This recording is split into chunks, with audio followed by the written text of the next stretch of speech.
Hey guys, coming to you with this thing now. So, moment of truth, we got some racing coming up, but before we race it, I wanted to show you something.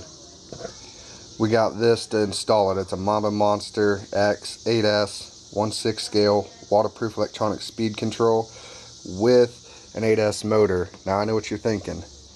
This thing's probably massive and probably isn't going to fit in that Infraction. Well, there's a little trick to this one. It's actually really cool.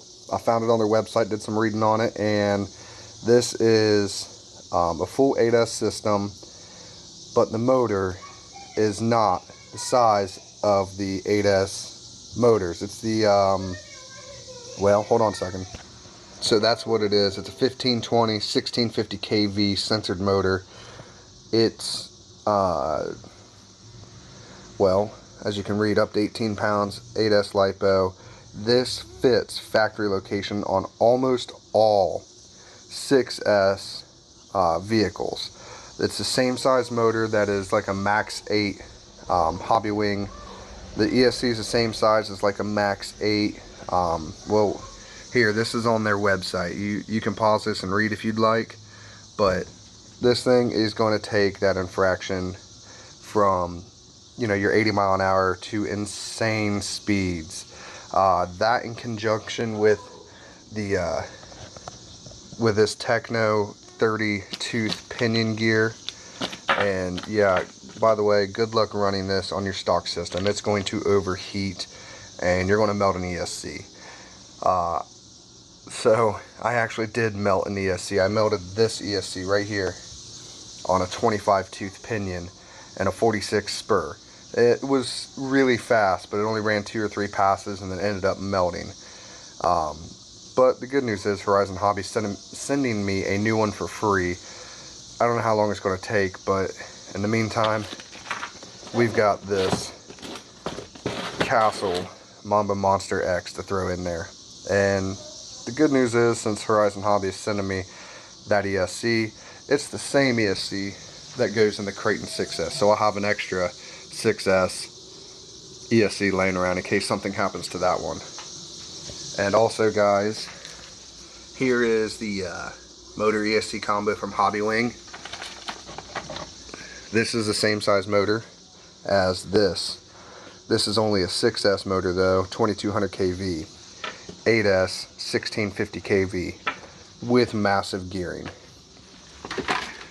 So we're going to see how fast it goes. I'm guessing well over 100 miles per hour, but there again, I'm guessing. So we're going to find out once I get it installed, and then we're going to do some passes with it. Oh yeah, one more thing. Don't forget to subscribe. 99% of you are not subscribed, only 1%. It's free, it's easy. All you got to do is hit the subscribe button. When you're watching the content, it's actually usually right here, and it's free and easy, and it'll keep you updated on all this really cool, really insane speed stuff we're doing. Once that ESC comes in, we're gonna get the Creighton going, and we're gonna take it out with the X-Max, and we're going to bash them until something breaks and see which one lasts longer. Now I know this is a 6S truck and that's an 8S truck. Not much comparison other than Arrma versus Traxxas. So I know that thing's a beast, but yeah, I have broken that thing in half before, so that one won't break in half. It'll just bend a chassis most likely, but you guys can check that out. I'll put the link right here somewhere with that thing breaking in half. It's one of my most viewed videos, to be honest with you. Other than it breaking in half, I don't know why it wasn't that good of a video. But yeah, check it out, guys. Don't forget to subscribe, hit the thumbs up, and drop a comment if you like what you're seeing. Alright guys, moment of truth. We're going to be putting the Arrma Monster X in here. Let me show you this, what I mean by, even though this is an 8S system, we're going to get rid of the 6S, which there's nothing wrong with the 6S, just the ESC, that problem it had. I'm not a real fan of trying to run high speeds in this thing with 6S, trying to not overheat or melt this ESC. So let me show you real quick the size of this motor before I put it in compared to the factory motor. And that motor right there, by the way, is the exact same motor that is in the Creighton 6S, so I will save that and use that in the 6S if it ever goes out. But as you can see, it's just slightly longer.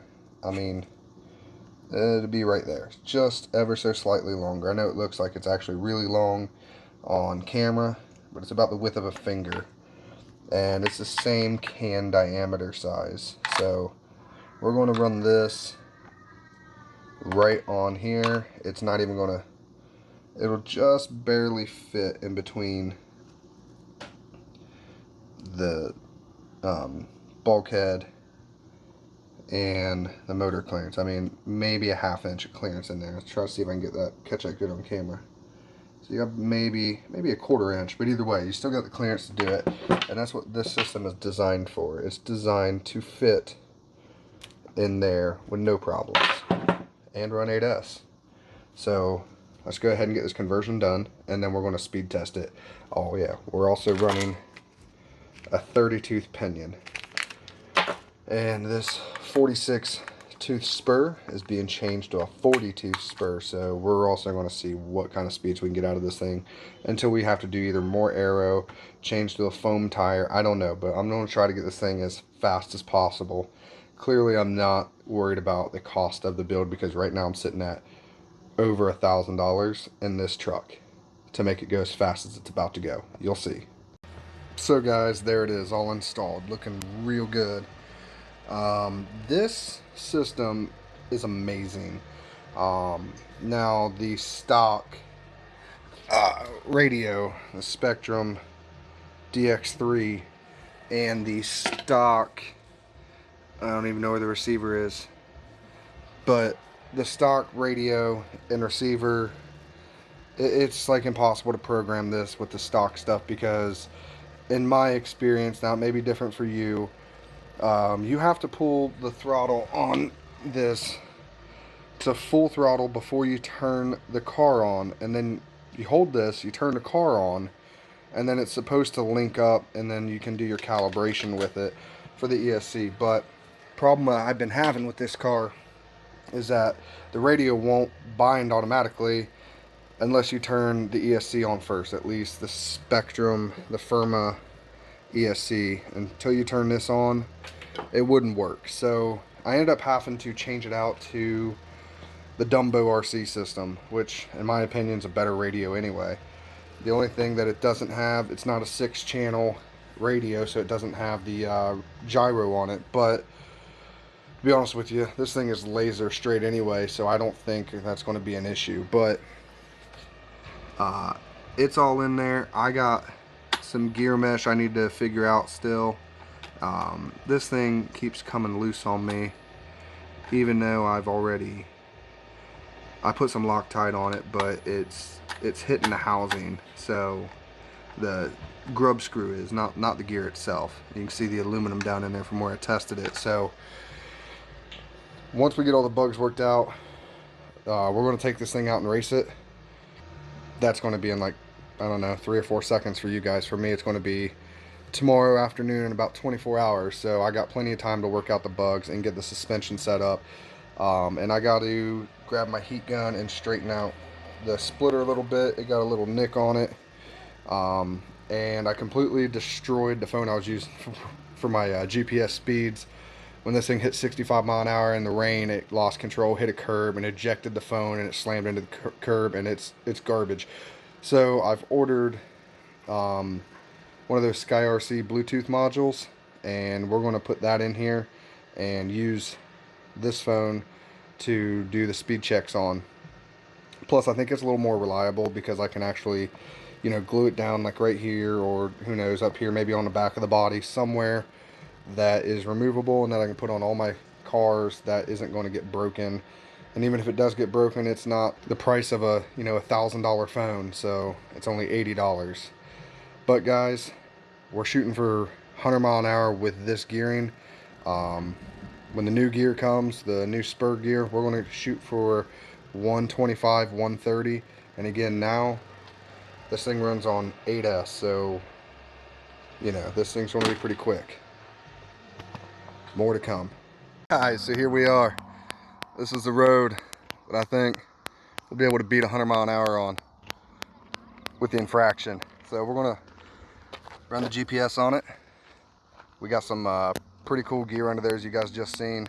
I brought these out just for curiosity. I've never been able to get them up to full throttle. So I'm going to shoot some onboard footage for you guys. I'm gonna run it on 6S first, do a speed check on it. Then after the 6S, we're gonna let it cool down, and we're gonna run 8S. But got a special treat for you, hold on.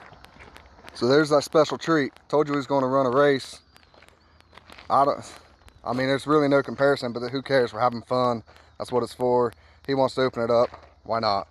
So hold on 1 second.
As fun as that was, first crash, lost my GPS. I can't even tell you how fast it was, but I can tell you it was ridiculously fast.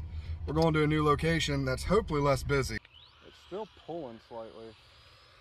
All right, here we go. You ready? Yeah. Definitely probably has the best ride if you put a little crash dummy in it.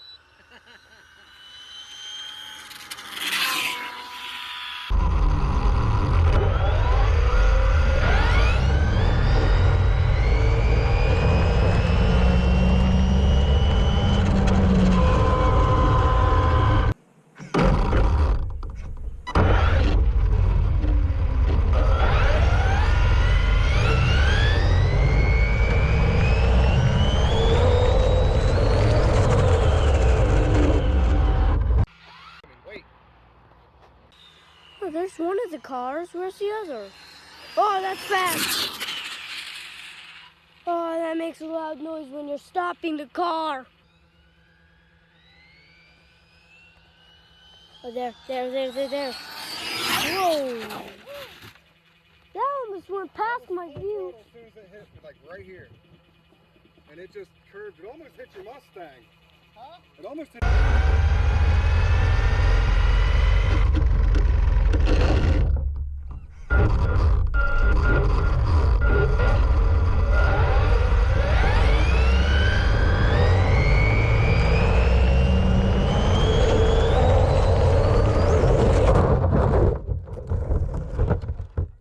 Guys, you just seen, I ran it, crashed it a couple of times. I'm sure if you're anything like me, you was cringing pretty bad. We lost the front splitter, but in all reality, it wasn't that bad. We ejected the ESC.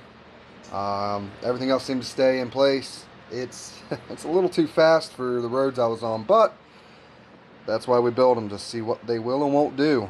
If you guys remember Jeffrey Sindell from the last crawler video, so he was out there running too. He took a nice tumble in this really sweet looking car. Yeah, I got a few scratches. You know, I did what Camaros do. They like to barrel roll. But I'll tell you what, man, it was a fun time out there. So in between me losing the GPS, crashing the car, not too much damage, but definitely had some fun. So all in all, guys, pretty good day. Sindell's out there with us, bashing, well, racing, essentially. He did beat my X-Max, so if that's any consolation. I mean, his car compared to this Infraction, man, I don't know, how fast do you think that was? I mean, even though we didn't have the GPS. Your Infraction, you were pushing at least 120. I mean, guys, I didn't even hit full throttle with it. It's freaking insane. If it would have got the grip, we would have got a full run. But then again, losing the GPS, you can't even get an accurate speed run. This is all just hearsay. Don't worry, I ordered a new one. coming up probably in a week or so. We're going to run them again. I'm trying to get in contact with an airport so we actually have a good, smooth runway to run these, because streets just aren't wide enough and it doesn't have the grip. Guys, this thing will smoke the tires. Just, I mean, you roll in and you punch it, it smokes the tires. I can't say enough about that Castle system there. That thing is insane. 1650 kV on 8S. For one, I never would have thought it would do that. I had no doubts that it would do that. My X-Max is 1100 kV on 8S and only runs about 50 mile an hour. Now, we are talking about almost a 1-to-1 gear ratio with a pinion and spur. I'm running a 40 spur, a 30 pinion, so I know that has a lot to do with it, but the amount of power that's left in that thing is insane.